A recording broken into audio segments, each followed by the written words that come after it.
Bonjour les graphes, j'espère que vous avez apprécié la petite surprise du chef Powell. Donc, on va faire un petit peu le point et vous allez voir qu'on va retomber plus ou moins sur nos pattes sur ce qu'on se dit déjà depuis plusieurs mois. Donc, ça ne vous aura pas échappé, les marchés ont explosé sur l'annonce. Alors explosé, toute proportion gardée bien entendu, on a surtout des explosions sur les petites capes, des gros rattrapages. Les grosses capes, on va dire que le marché en fait avait anticipé déjà depuis un mois et il avait bien anticipé. Comme quoi le marché a quand même pas tout le temps raison, mais très très souvent. Donc ce qui est important ici de retenir, c'est que pour moi, Powell nous a fait le même coup quand il nous avait fait en janvier 2019. En janvier 2019, si vous voulez, on avait défoncé toutes les petites capes sur la moitié, la deuxième moitié de 2018, pour celles et ceux qui s'en souviennent. Et à l'époque, la Fed avait décidé d'augmenter les taux et de faire du quantitative tightening. Ça avait tout de suite fait beaucoup de mal au marché, mais surtout beaucoup de mal à l'économie. Et ils avaient fait un rétropédalage assez rapidement. Et les marchés donc avaient connu une ascension fulgurante début 2019 et puis derrière sur le reste du courant 2019. Et il avait fallu le Covid pour en gros faire les prorata par rapport à ce marché-là. Mais en gros, on était en mode all-in. Et puis alors, vous aviez eu le Bitcoin, vous aviez eu également l'or, etc., qui avait monté. Pourquoi? Parce que ce qu'il faut bien se dire, c'est que on est dans un monde endetté. Et ce qu'on se dit déjà depuis plusieurs mois, c'est que les banques centrales sont piégées. Alors, Powell m'a surpris dans le sens où on a parlé d'ores et déjà, si vous voulez, en fait, ce qui surprend en fait, c'est que les banques centrales ne sont plus, en tout cas la Fed n'est plus réactive. Elle est proactive. Et elle est proactive parce qu'elle dit clairement, je ne vais pas attendre d'avoir mon inflation à 2% pour commencer à baisser mes taux, parce que ça sera déjà trop tard. Donc en gros, on apprend les leçons du passé. Parce qu'en gros, quand mon inflation sera à 2%, si je me mets à baisser les taux à ce moment-là, eh ben, il va falloir 6 ou 9 mois globalement pour que ça impacte mon marché. Et donc, je vais continuer d'avoir mes hausses de taux et le fait d'être resté flat pendant plusieurs mois et qui va continuer à dégrader mon économie. Et donc, je risque en fait à un moment donné, voilà, d'avoir le paquebot qui vire trop gros d'un côté et moi qui essaye de ramer de l'autre. Donc, je vais essayer d'anticiper un petit peu et je vais commencer un petit peu à baisser mes taux en amont.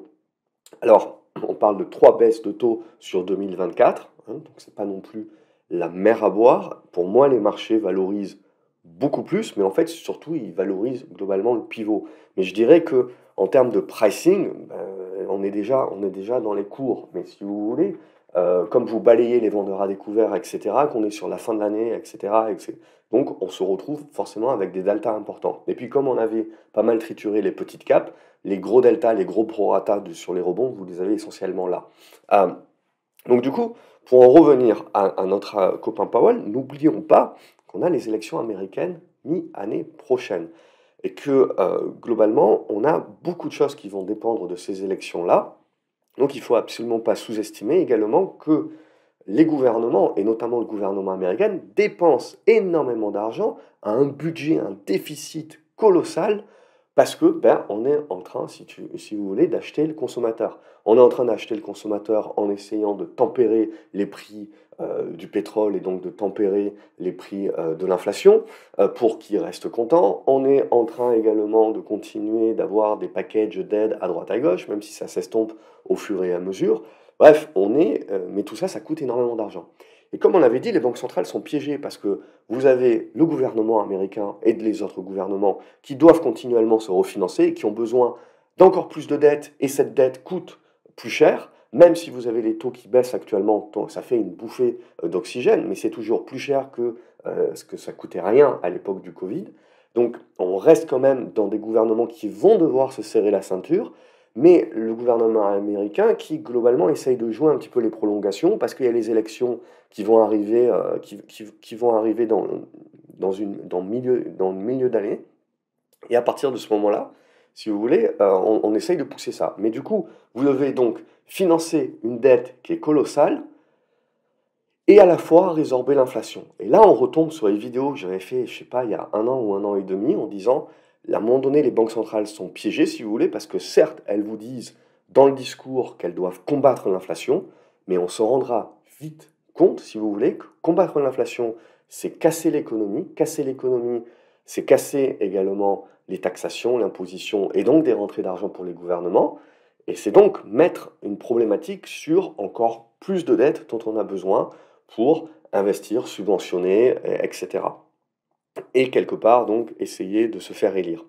Et donc, à un moment donné, si vous voulez, c'est pareil pour les entreprises, essentiellement les petites entreprises. Énormément de ces entreprises-là et des foyers se sont refinancés sur le Covid avec des taux très bas, mais on va arriver donc sur des refinancements en 2024, fin 2024 et 2025. Alors pour les grosses entreprises, l'avantage qu'elles ont, c'est que les refinancements sont étalonnés, donc ça va, échelonnés, pardon. Mais pour les petites entreprises, ça arrive par gros blocs, et évidemment, quand vous avez emprunté à 3 ou 4%, parce que vous êtes une petite boîte, donc forcément vous avez plus de risques, donc vous empruntez toujours à un taux supérieur par rapport au taux sans risque. Mais là, maintenant que votre taux sans risque il est à 4 ou 5 selon les pays, ben, vous allez commencer à emprunter à 8, 9, 10. Donc c'est plus du tout la même. Et c'est ça qui asphyxie donc, le marché du crédit, le marché de liquidité, et in fine, votre capacité d'investir, de faire du CAPEX, etc. Et si vous faites moins de CAPEX, ben, c'est moins de chiffre d'affaires également pour vos petits copains qui vous vendent des pelles. Donc à partir de ce moment-là, il faut bien comprendre que pour moi, ce que fait la Fed, ben, c'est ce qu'aurait dû faire Lagarde. En fait, la Fed est en train d'être proactive alors qu'ils auraient pu, je pense, attendre encore 1 mois ou 2 mois potentiellement pour l'être et pour commencer à nous expliquer qu'ils vont commencer à baisser les taux. Mais ils auraient pu rester dans le discours comme ils étaient ces précédents mois, c'est de dire je veux combattre l'inflation, pour l'instant mon inflation n'est pas résorbée, etc. Donc c'est pour ça que je garde mes taux, mais ne pas parler de baisse de taux globalement, ne pas être sur ça. Et on a vu, ils font quand même volte-face assez rapidement. Et pour moi, c'est typiquement lié parce qu'on comprend bien, si vous voulez, qu'à un moment donné où votre inflation baisse, plus votre inflation baisse et plus vous maintenez vos taux, plus vous avez un écart entre votre inflation et votre taux. Ça, c'est des taux réels positifs. C'est-à-dire qu'en gros, vous contraignez, même si vous ne faites rien sur vos taux et que vous conservez vos taux au même niveau, mais que votre inflation continue de baisser, ben en fait, vous êtes quand même, c'est comme si votre politique était contraignante, de plus en plus contraignante, même sans rien faire, parce que l'inflation baisse.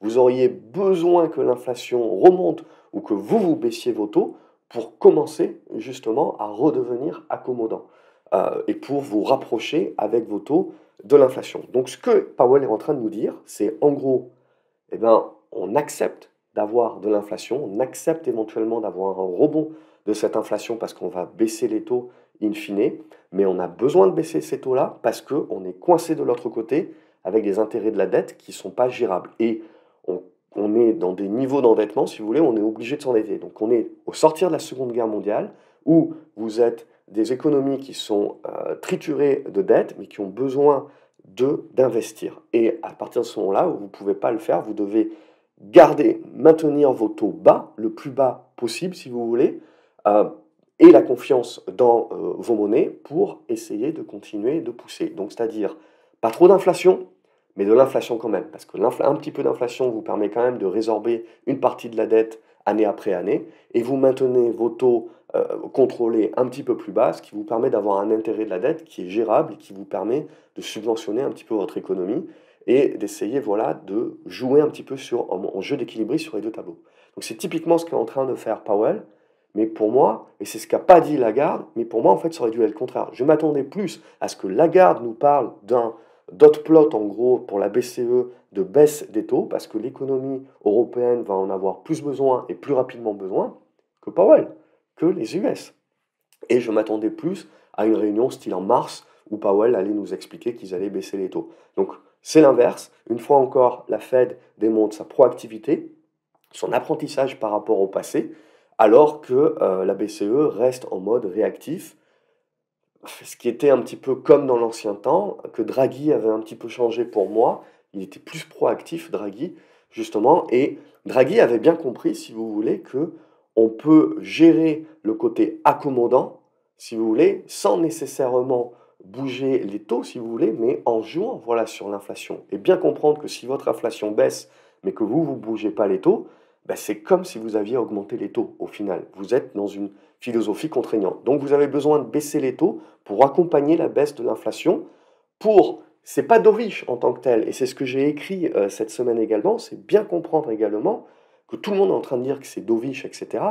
Ça ne l'est pas en fait, parce que comme l'inflation baisse, tout ce qu'on fait, c'est en fait, on était devenu encore plus hawkish qu'avant, parce que comme l'inflation baissait, nos taux réels devenaient de plus en plus positifs, puisque les taux réels, donc, ce sont vos taux moins l'inflation. Et à partir de ce moment-là, si vous voulez, tout ce qu'on est en train de faire, c'est en fait de juste conserver, en baissant les taux autant que ce que l'inflation est en train de baisser, de conserver en fait le même gap, le même delta. Donc on reste dans une politique qui est quand même contraignante. On reste dans du tightening. Donc c'est ça aussi qui est important de bien comprendre. C'est peut-être ce que les marchés comprendront plus tard. Mais d'un point de vue macro, en fait, si vous voulez, c'est bien de comprendre que les conditions financières sont très bonnes parce qu'on est dans des bonnes santé, je l'avais dit, des foyers et des entreprises. Donc on est toujours dans des conditions financières qui sont très bonnes. Et en fait, bah, la Fed est en train de réussir son pari et fait un très bon boulot actuellement. Et ils sont en train de démontrer, si vous voulez, qu'ils gèrent très bien la barque. Donc dans ce processus de normalisation. Donc dans ce processus de normalisation, on voit bien que en gros, les taux vont rebaisser pour s'adapter à la baisse de l'inflation, mais qu'on va accepter d'avoir des taux plus élevés que ce qu'on avait par le passé et une inflation plus élevée que ce qu'on avait par le passé. C'est-à-dire que la target à 2%, en fait, on va accepter d'avoir une inflation à 2,5-3%. Sur le corps, on est revenu à 2,5%. Donc, en gros, ça veut dire que si vous avez des rebonds sur les matières premières, à un moment donné, on va se dire, tiens, il peut y avoir des rebonds sur l'inflation. Mais ce qu'on est en train de vous dire, c'est que c'est pas grave, c'est que maintenant, on n'est plus en mode on combat l'inflation, c'est qu'on est en mode, en fait, on doit gérer la normalisation, on doit gérer l'entre-deux. C'est-à-dire des taux qui sont suffisamment élevés pour éviter que l'inflation reparte trop forte, pour éviter que l'économie reparte trop forte, mais sans l'handicaper, et sans handicaper la confiance dans notre dette et notre capacité de continuer d'emprunter et de rouler la dette. Donc on est dans l'entre-deux. Et typiquement, c'est ce qu'on disait depuis des mois et des mois. Typiquement, pour moi, c'est ce qui est en train de se passer là. C'est exactement dans ça que l'on est. Donc, par contre, pour l'avenir, alors là, tout explose, etc. Mais pour l'avenir, pour moi, ce que ça veut réellement dire, c'est qu'en gros, on rentre, et ça mettra peut-être encore des mois à faire consensus, etc. Mais on rentre dans un marché où, pour moi, que ce soit des petites capes, que ce soit des grosses capes, je veux plus regarder de l'actif tangible, je veux plus regarder des valeurs value, euh, plutôt que des valeurs de croissance, qui potentiellement continueront de performer, mais je pense vont sous-performer les valeurs value. Et c'est ce qu'on a commencé à voir à partir du moment où il y a eu l'annonce. Alors il va falloir voir évidemment derrière comment on construit, comment on pousse un petit peu tout cela. Mais pour moi, c'est typiquement ce qui aura ma préférence dorénavant et ce que je souhaite un petit peu plus privilégier et ce qui, je pense, le monde est en train, dans cette normalisation, le monde est en train d'amener comme prochain cycle. Maintenant, c'est pas forcément pour tout de suite, c'est pas forcément pour demain. Là, vous pouvez avoir des rotations, etc., et du surperformance qui sont des prorata par rapport aux baisses, on joue les rattrapages, etc.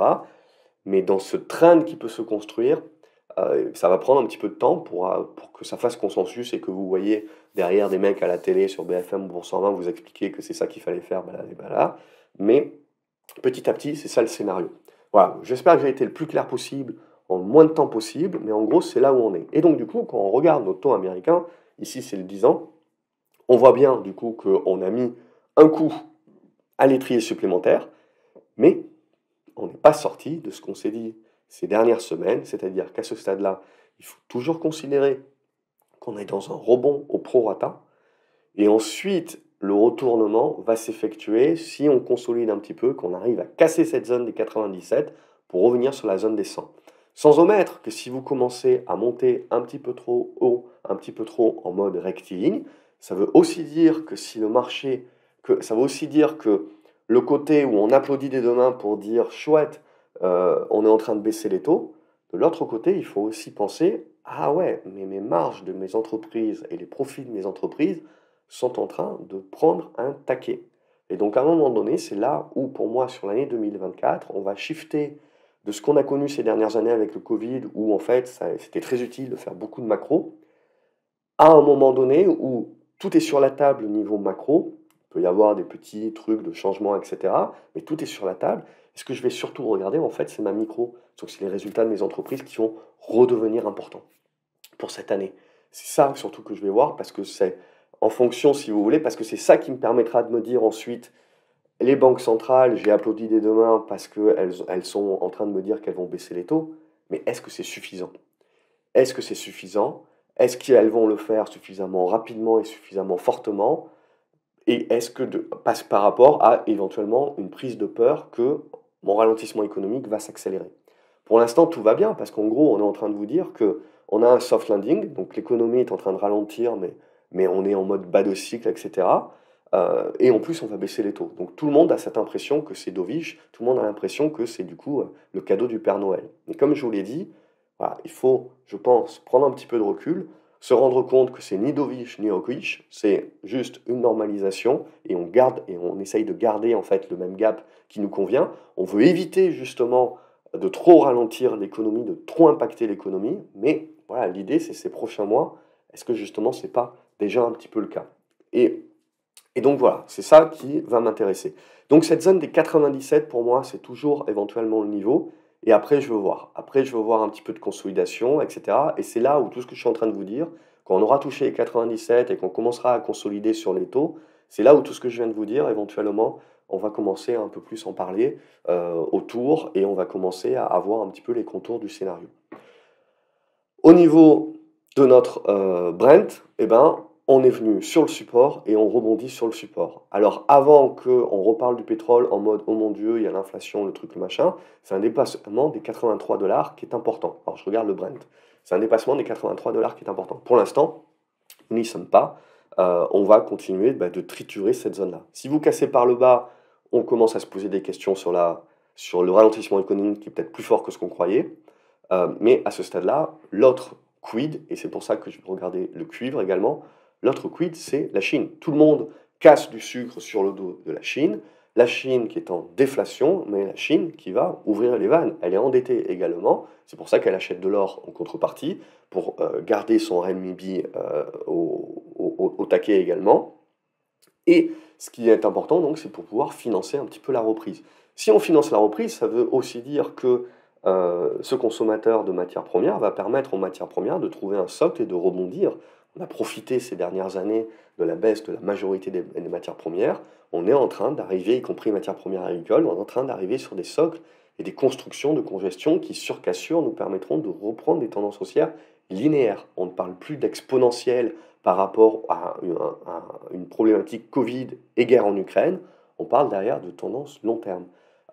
Mais qui donc se font plus par escalier et en mode linéaire. Et donc une inflation qui également se conserve, se met en mode linéaire. Et comme on l'a vu, des banques centrales qui ne veulent pas battre l'inflation, qui sont prêts à accepter une inflation à 3%, en contrepartie de la capacité de pouvoir maintenir des taux bas, une économie qui est certes en croissance molle, mais en croissance tout de même, euh, et donc cette capacité globalement de pouvoir continuer de subventionner les pays dans un mode de fort endettement.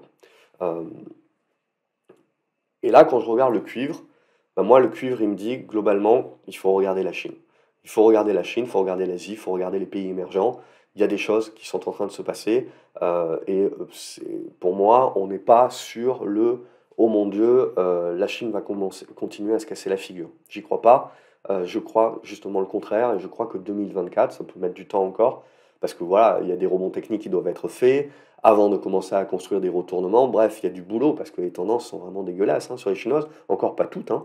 Il y a des chinoises qui sont très belles, mais ça, c'est ce qu'il va falloir regarder. Et pour moi, on est en train de se mettre dans des bonnes dispositions là, pour jouer le bas de cycle également sur le côté chinois. Si je vais regarder maintenant mon autre indicateur qui va m'importer, c'est mon euro-dollar. Et mon euro-dollar, il m'importe parce que plus mon euro gagne en force et plus je me dis surperformance des pays émergents, dont la Chine, et surperformance de l'Europe. Donc pour moi, on est typiquement toujours dans les bonnes dispositions, donc je vois toujours une bonne santé européenne.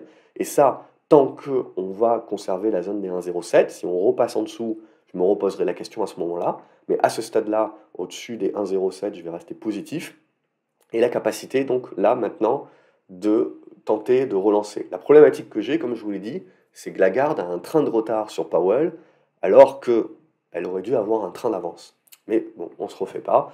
Mais ce qui nous intéressera sur 2024 également, c'est la capacité de l'euro de passer au-dessus des 1,12. des 1,12, 1,14, parce que là, ça serait un vrai signal, et ça serait un vrai signal de mise en place de surperformance sur les marchés émergents. Alors, marché émergent, en gros, j'inclus tout, sauf les US. Euh, et en gros, c'est jouer également la surperformance, non pas seulement sur les valeurs de croissance, valeur value, mais donc cet aspect également géographique. Voilà, bon là, on est encore sur du haut, mais globalement, si vous me suivez depuis un petit moment, on se dit pas grand-chose de neuf.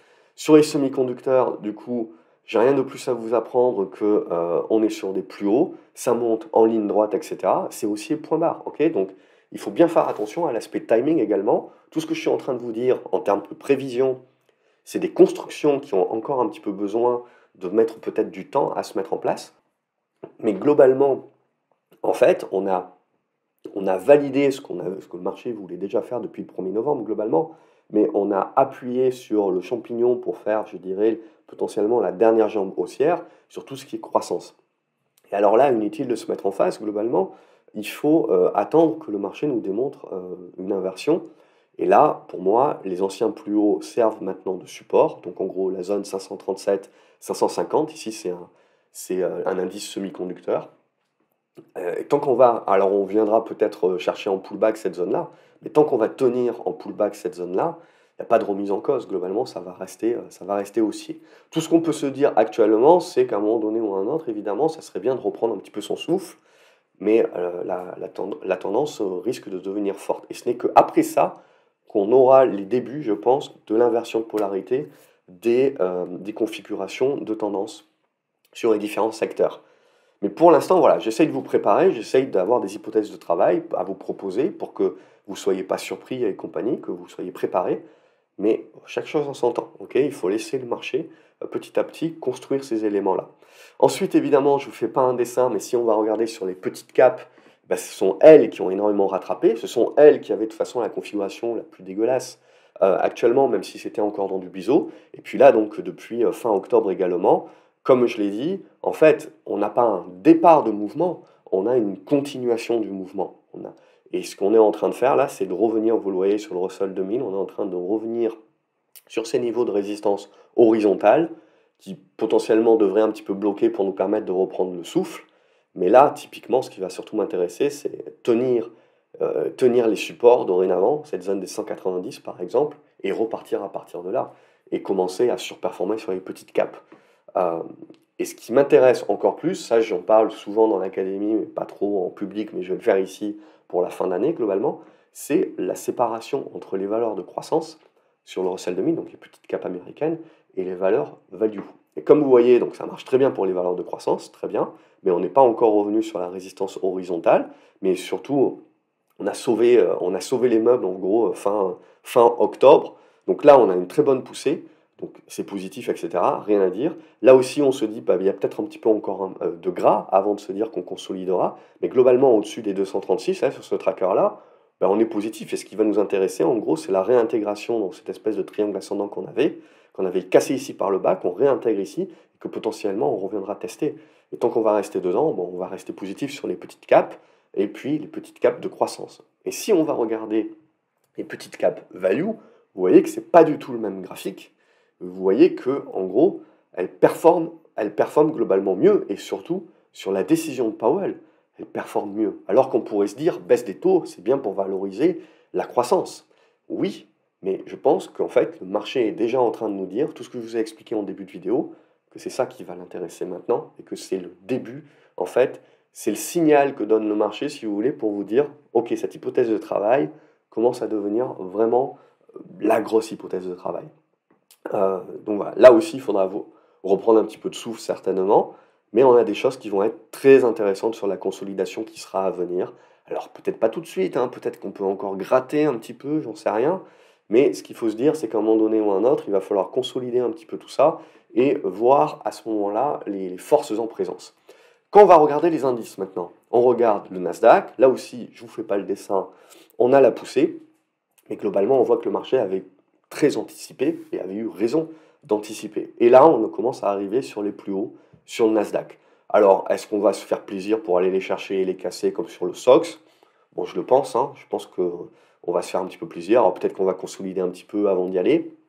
Mais bon, en gros, c'est haussier point barre.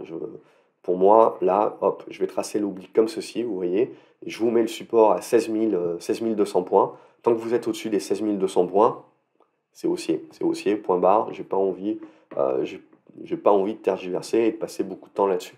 Le CAC Mid and Small, vous voyez qu'on a la relance qui se fait ici, mais là voilà, on voit tout de suite la différence entre les petites capes en gros françaises et les petites capes américaines, pas du tout la même configuration, on va dire que là aussi on a bien sauvé les meubles, on a bien sauvé le support qu'on avait oblique ici, on revient là sur la zone de résistance dorénavant, et là maintenant on va rentrer dans le money time. Dans le money time, parce que là, vous avez la congestion qui est intéressante, et c'est là où il faudra en sortir par le haut. Et là, on recommence à jouer petite cap française, on recommence à jouer le retournement là-dessus, et éventuellement la surperformance aussi.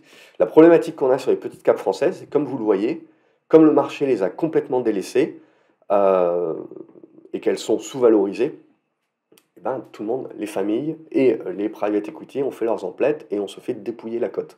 En tout cas, des bons dossiers. Des dossiers bien pourris, AOCA, etc., ça, il y en a à la toque. Donc c'est ça aussi la problématique, c'est pour ça que je préfère regarder le CAC mid and small plutôt que le CAC small. C'est ça aussi la problématique que l'on a, c'est qu'on se fait dépouiller pas mal la cote quand même. On regarde l'or et l'argent rapidement et je terminerai par le CAC 40.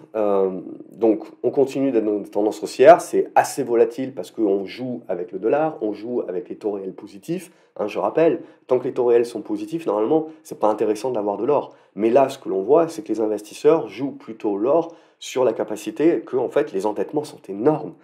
Donc on joue ça également en protection. Donc c'est ça qui est important.